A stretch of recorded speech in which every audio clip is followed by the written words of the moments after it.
Salve, salve galera! Voltei, tá certo? Voltei aí agora falando aí do Campeonato Mineiro. Até então até em última hora aí, o Campeonato Mineiro está paralisado pela onda roxa, mas está programado para voltar amanhã, dia 1º de abril. É mentira, mas não sei se vai ser verdade isso não. Vamos acreditar que seja. E falando do Campeonato Mineiro, Atlético Mineiro líder com 15 pontos, em segundo América Mineiro com 12, em terceiro a sensação aí, o Atlético de São João do Rei com 9 pontos. Louco Abreu veio e já foi. Pra você ver uma coisa, hein? O cara é mais louco que tudo. Vem lá do Uruguai, da onde que estava, México, nem lembro de onde que estava. Veio para atuar no Atlético, fez o joguinho, já pegou as bases e vazou.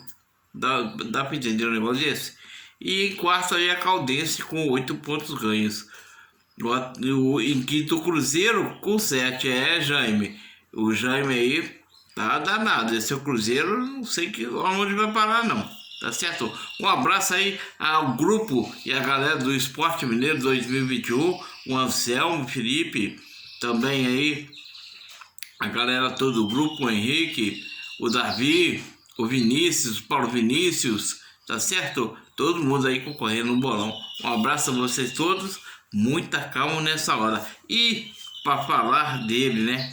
Um abraço aí ao nosso amigo Edivaldo. Fala comigo, Edivaldo, lá transmitindo aí os jogos do Pouso Alegre. E falar em jogos, amanhã começa aí, se tudo der certo,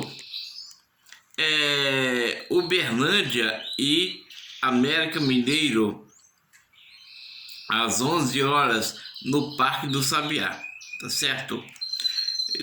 Na sequência, Pouso Alegre contra o RT, Cruzeiro contra Tombense, a Patrocinense diante do Boa Esporte, Coimbra e Atlético de São João do Rei, terminando aí Caldense contra a equipe do Atlético Mineiro. Então, portanto, tem jogão aí pra galera assistir.